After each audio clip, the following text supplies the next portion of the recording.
हमारी वीडियोस सिर्फ और सिर्फ लिखित मूल महाभारत पर आधारित होती हैं। हम किसी प्रकार का बदलाव नहीं करते।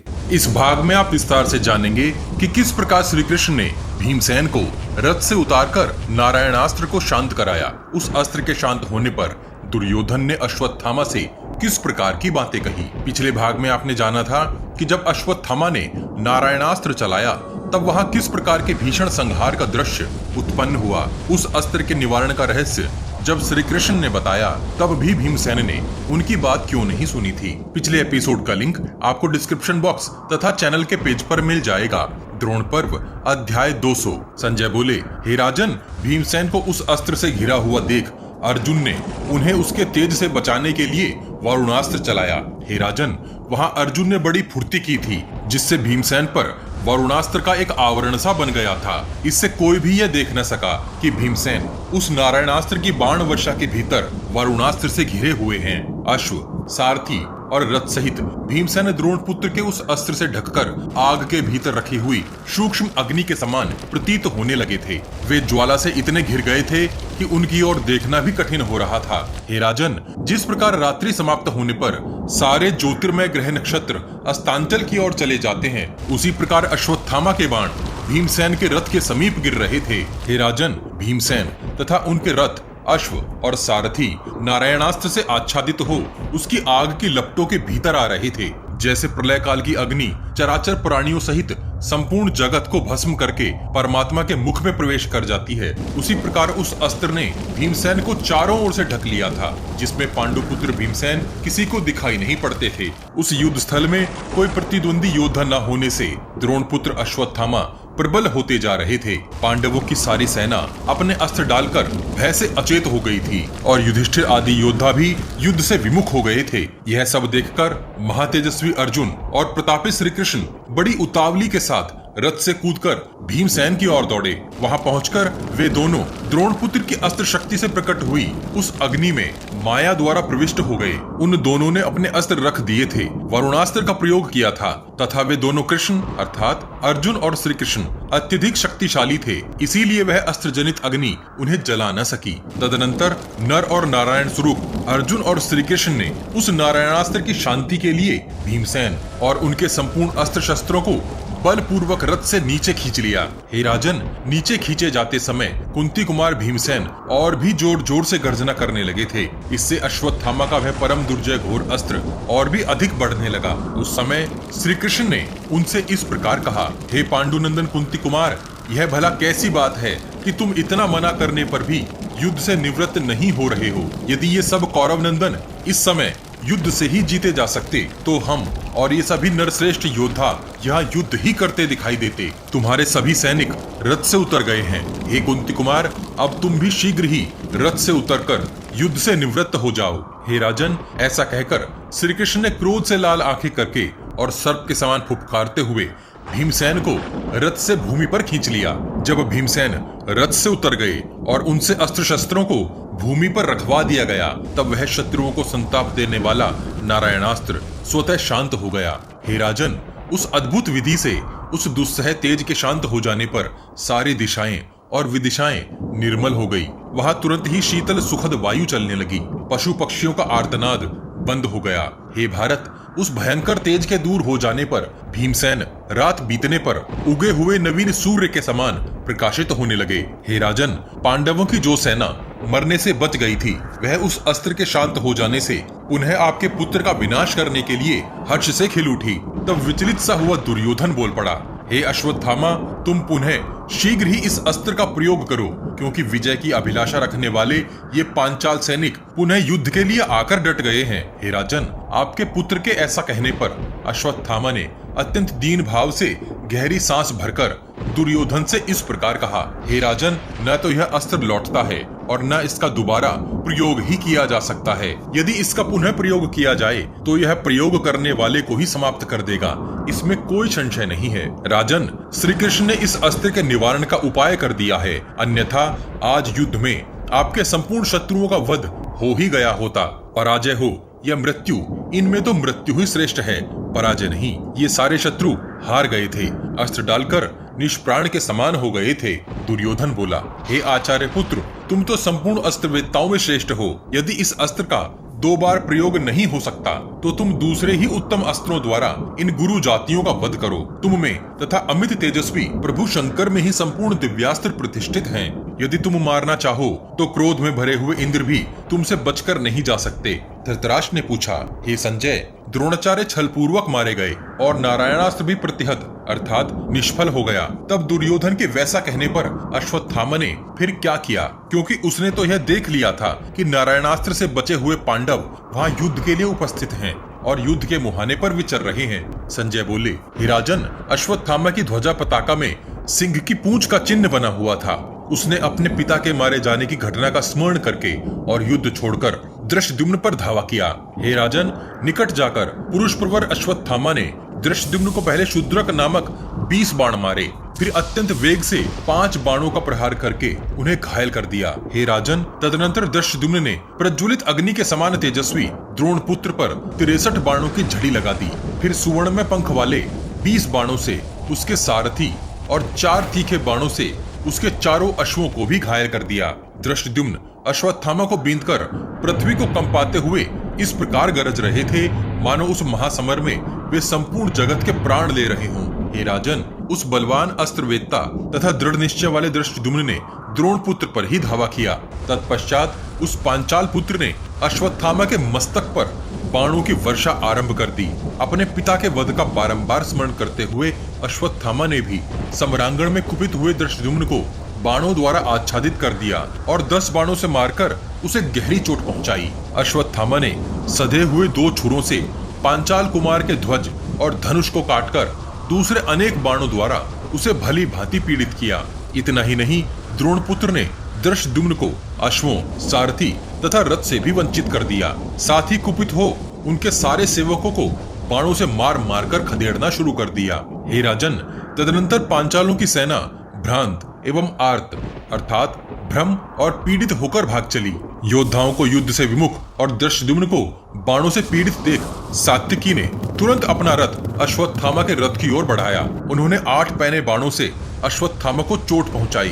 तत्पश्चात अमर्ष में भरे हुए सात्विकी ने भांति भांति के 20 बाणों द्वारा द्रोणपुत्र को पुनः घायल करके उसके सारथी को भी बींध डाला और पूर्ण रूप से सावधान हो एक सिद्धस्त योद्धा की भांति 4 बाणों से उसके चारों अश्वों को घायल करके ध्वज और धनुष को भी काट दिया। इसके बाद अश्वों सहित उसके स्वर्ण भूषित रथ को भी छिन्न भिन्न कर डाला तथा 30 बाणों से उसकी छाती में गहरी चोट पहुंचाई। हे राजन, इस प्रकार बाणों के जाल से पीड़ित हुए महाबली अश्वत्थामा को कुछ नहीं सूझता था। गुरुपुत्र की ऐसी अवस्था हो जाने पर आपके महारथी पुत्र दुर्योधन ने कृपाचार्य और कर्ण आदि के साथ आकर सात्विकी को बाणों से ढक दिया। दुर्योधन ने 20, शर्दवान पुत्र कृपाचार्य ने 3, कृतवर्मा ने 10, कर्ण ने 50, दुशासन ने 100 तथा वृषसेन ने 7 पैने बाणों द्वारा शीघ्र ही सब ओर से सात्विकी को घायल कर दिया। हे राजन, तब सात्विकी ने भी उन सभी महारथियों को कुछ ही क्षणों में रथहीन एवं युद्ध से विमुख कर दिया। हे राजन, उधर अश्वत्थामा को जब चेत आया तब वह दुख से भरकर लंबी सांसें खींचता हुआ कुछ देर तक चिंता में डूबा रहा। फिर दूसरे रथ पर आरूढ़ हो अश्वत्थामा ने कई 100 बाणों की वर्षा करके सात्विकी को आगे बढ़ने से रोक दिया। रणभूमि में द्रोणपुत्र को अपनी ओर आते देख महारथी सात्विकी ने उसे भारी बाण वर्षा से पुनः रथहीन एवं युद्ध से विमुख कर दिया। हे राजन, सात्विकी का ऐसा पराक्रम देख पांडव बड़े जोर जोर से शंख बजाने और सिंहनाद करने लगे। इस प्रकार अश्वत्थामा को रथहीन करके सात्विकी ने वृषसेन की सेना के 3000 विशाल रथों को नष्ट कर दिया। तदनंतर कृपाचार्य की सेना के अनेक सहस्त्र हाथियों का वध कर डाला। इसी प्रकार शकुनी के सहस्त्रों अश्वों को भी मार गिराया। हे राजन, तब पराक्रमी अश्वत्थामा रथ पर आरूढ़ हो सात्विकी पर क्रोध करके उनका वध करने की इच्छा से आगे बढ़ा। हे राजन, अश्वत्थामा को पुनः आया देख सात्विकी ने अत्यंत क्रूर तीखे बाणों द्वारा उसे बारंबार विदीर्ण किया। जब युयुधान ने नाना प्रकार के चिन्ह वाले बाणों द्वारा महाधनुर्धर अश्वत्थामा को अत्यंत घायल कर दिया, तब उसने अमर्ष में भरकर हंसते हुए इस प्रकार कहा, हे शीनिपौत्र, मैं जानता हूँ आचार्य घाती धृष्टद्युम्न के प्रति तुम्हारा विशेष सहयोग एवं पक्षपात है, परंतु मेरे चंगुल में फंसे हुए इस धृष्टद्युम्न एवं स्वयं खुद को भी तुम बचा नहीं सकोगे। पांडवों और वृष्णि वंशियों के पास जितना भी बल है वह सब यहीं लगा दोगे तब भी मैं इन सोमकों का संहार कर डालूंगा। ऐसा कहकर द्रोण कुमार अश्वत्थामा ने सात्विकी पर सूर्य की किरणों के समान तेजस्वी तथा अत्यंत तीखा बाण छोड़ दिया, मानो इंद्र ने वृत्रासुर पर वज्र का प्रहार किया हो। उसका चलाया हुआ वह बाण सात्विकी के शरीर को कवच सहित विदीर्ण करके पृथ्वी को चीरता हुआ उसके भीतर उसी प्रकार घुस गया जैसे फुफकारता हुआ सर्प बिल में समा जाता है। कवच छिन्न भिन्न हो जाने से शूरवीर सात्विकी अंकुशों की मार खाए हुए हाथी के समान व्यथित हो उठा। वह खून से लथपथ हो धनुष बाण छोड़कर रथ के पिछले भाग में बैठ गया। तब उनका सारथी तुरंत ही उन्हें द्रोणपुत्र के पास से हटा ले गया। तदनंतर शत्रुओं को संताप देने वाले अश्वत्थामा ने सुंदर पंख एवं झुकी हुई गांठ वाले दूसरे बाण से दृष्टद्युम्न की दोनों भौहों के बीच आघात किया। पांचाल राजकुमार दृष्टद्युम्न पहले ही बहुत घायल हो चुका था। उस प्रहार से अत्यंत पीड़ित हो वह रथ की बैठक में धम्म से बैठ गया। हे राजन, जैसे सिंह हाथी को सताता है, उसी प्रकार दृष्टद्युम्न को अश्वत्थामा के बाणों से पीड़ित देखकर पांडव पक्ष के 5 शूरवीर महारथी किरीटधारी अर्जुन, भीमसेन, पौरव वृद्धछत्र, चेदी देश का युवराज तथा मालवा नरेश सुदर्शन बड़े वेग से वहां आ पहुंचे। इन सब वीरों ने हाथों में धनुष लेकर वीर अश्वत्थामा को चारों ओर से घेर लिया और सब ओर से 5-5 बाणों द्वारा एक साथ ही उस पर चोट की। तब द्रोण कुमार ने विशाले सर्पों के समान 25 तीखे बाणों द्वारा एक साथ ही उनके 25 बाणों को काट डाला। इसके बाद द्रोणपुत्र ने 7 तीखे बाणों से पौरव को पीड़ित कर दिया। फिर 3 बाणों से मालव नरेश को, 1 से अर्जुन को और 6 बाणों द्वारा भीमसेन को घायल कर दिया। हे राजन, तत्पश्चात उन सब महारथियों ने एक साथ और अलग अलग भी अनेक सुवर्ण में पंख वाले बाणों द्वारा द्रोण कुमार को घायल करना आरंभ किया। चेदी देश के युवराज ने 20, अर्जुन ने 8 तथा अन्य सब लोगों ने 3-3 बाणों द्वारा द्रोण पुत्र को बींध डाला। तदनंतर द्रोण पुत्र ने 6 बाणों से अर्जुन को, 10 बाणों द्वारा श्री कृष्ण को, 5 से भीम को, 4 से चेदी देश के युवराज को तथा 2-2 बाणों द्वारा मालव नरेश तथा पौरव को घायल कर दिया। इतना ही नहीं, भीमसेन के सारथी को 6 तथा उनके धनुष और ध्वज को 2 बाणों से बींधकर पुनः बाणों की वर्षा द्वारा अर्जुन को घायल करके अश्वत्थामा ने घोर सिंहनाद किया। द्रोण कुमार तीखी धार वाले बाणों को आगे और पीछे दोनों ओर चला रहे थे, जिससे अंतरिक्ष, दिशाएं और विदिशाएं भी आच्छादित हो गई थी। उस युद्ध में इंद्र के समान पराक्रमी एवं प्रचंड तेजस्वी अश्वत्थामा ने अपने रथ के निकट आए हुए मालवराज सुदर्शन की दोनों भुजाओं तथा मस्तक को 3 बाणों द्वारा एक साथ ही काट डाला। फिर उसने पौरव को रथ शक्ति से घायल करके अपने बाणों द्वारा उसके रथ के टुकड़े टुकड़े कर डाले तथा उसकी दोनों भुजाओं को काटकर एक भल्ल के द्वारा उसके मस्तक को भी धड़ से अलग कर दिया। तत्पश्चात अश्वत्थामा ने प्रज्वलित अग्नि के समान तेजस्वी बाणों द्वारा नवयुवक चेदी देशीय युवराज को घायल करके उन्हें अश्वों और सारथी सहित मृत्यु के हवाले कर दिया। मालव नरेश सुदर्शन पुरु देश के अधिपति वृद्धछत्र तथा चेदी देश के युवराज को अपनी आंखों के सामने मारा गया देख महाबाहु भीमसेन को बड़ा भारी क्रोध चढ़ाया। फिर तो भीमसेन ने सैकड़ों तीखे बाणों द्वारा द्रोणपुत्र अश्वत्थामा को आच्छादित कर दिया। तब महातेजस्वी द्रोण कुमार ने उस बाण वर्षा को नष्ट करके भीमसेन को अपने पैने बाणों से बींध डाला। यह देख भीमसेन ने युद्ध स्थल में एक शूरप्र से अश्वत्थामा का धनुष काटकर पंखदार बाण से उसको भी घायल कर दिया। इसके बाद महामनस्वी द्रोणपुत्र ने उस कटे हुए धनुष को फेंककर दूसरा धनुष ले लिया और भीमसेन को अनेक बाण मारे। हे राजन, अश्वत्थामा और भीमसेन दोनों वीर महाबली एवं पराक्रमी थे। वे समर भूमि में वर्षा करने वाले 2 बादलों के समान परस्पर बाणों की बौछार करने लगे। जैसे मेघों की घटाएं सूर्य को ढक लेती हैं, उसी प्रकार भीमसेन ने सान पर चढ़ाकर तेज किए हुए सुनहरी पंख वाले बाणों से द्रोणपुत्र को आच्छादित कर दिया। इसी तरह अश्वत्थामा ने छोड़े हुए सहस्त्रों बाणों से भीमसेन को तत्काल ढक दिया। हे राजन, अश्वत्थामा द्वारा समर भूमि में ढके जाने पर भीमसेन को तनिक भी व्यथा नहीं हुई। वह एक अद्भुत सी बात थी। तदनंतर महाबाहु भीमसेन ने स्वर्ण भूषित एवं यमदंड के समान भयंकर 10 तीखे नाराज अश्वत्थामा पर चलाए। हे राजन, जैसे सर्प तुरंत ही बांबी में घुस जाते हैं, उसी प्रकार वे बाण द्रोणपुत्र की हंसली को घायल कर भीतर समा गए। पांडुपुत्र के बाणों से अत्यंत घायल हुए अश्वत्थामा ने ध्वजदंड थामकर अपने नेत्र बंद कर लिए। हे राजन, 2 ही घड़ी में पुनः सचेत हो खून से लथपथ अश्वत्थामा ने उस समरांगण में अत्यंत क्रोध प्रकट किया। महामना पांडुपुत्र ने उसे गहरी चोट पहुंचाई थी।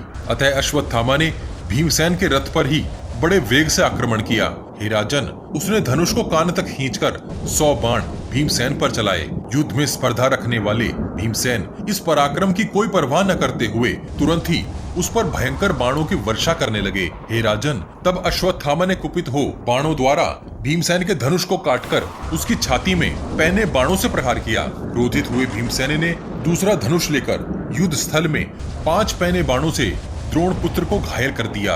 वे दोनों क्रोध से लाल आंखें करके बरसात के 2 बादलों के समान बाण समूहों की वर्षा करते हुए एक दूसरे को आच्छादित करने लगे। दोनों ही एक दूसरे के प्रहार का प्रतिकार करना चाहते थे। भीमसेन कब बाण उठाता, कब उसे धनुष पर रखता, कब प्रत्यंचा खींचता और कब उन्हें छोड़ता था, यह सब योद्धा देख भी नहीं पाते थे। हे राजन, बाण छोड़ते समय अश्वत्थामा का धनुष अलात चक्र अर्थात जलती हुई लकड़ी को हवा में गोल घुमाने के समान मंडलाकार दिखाई देता था। उसके धनुष से छूटे हुए सैकड़ों और हजारों बाण आकाश में टिड्डी दलों के समान दिखाई देते थे। अश्वत्थामा के छोड़े हुए स्वर्ण भूषित भयंकर बाण भीमसेन के रथ पर आकर गिरने लगे। हे राजन, वहां हम लोगों ने भीमसेन का अद्भुत पराक्रम, बल, प्रभाव और कर्म देखा। वर्षा काल में मेघ से होने वाली अत्यंत घोर जल वृष्टि के समान चारों ओर से होने वाली अश्वत्थामा की उस बाण वर्षा पर विचार करते हुए भीमसेन ने द्रोणपुत्र के वध की इच्छा की और वे भी बरसात के बादलों के समान बाणों की बौछार करने लगे। उस महासमर में सोने की पीठ वाला भीमसेन का भयंकर धनुष जब खींचा जाता था तब दूसरे इंद्रधनुष के समान प्रतीत होता था। सैकड़ों और हजारों बाण भीमसेन के उस धनुष से प्रकट हो रहे थे।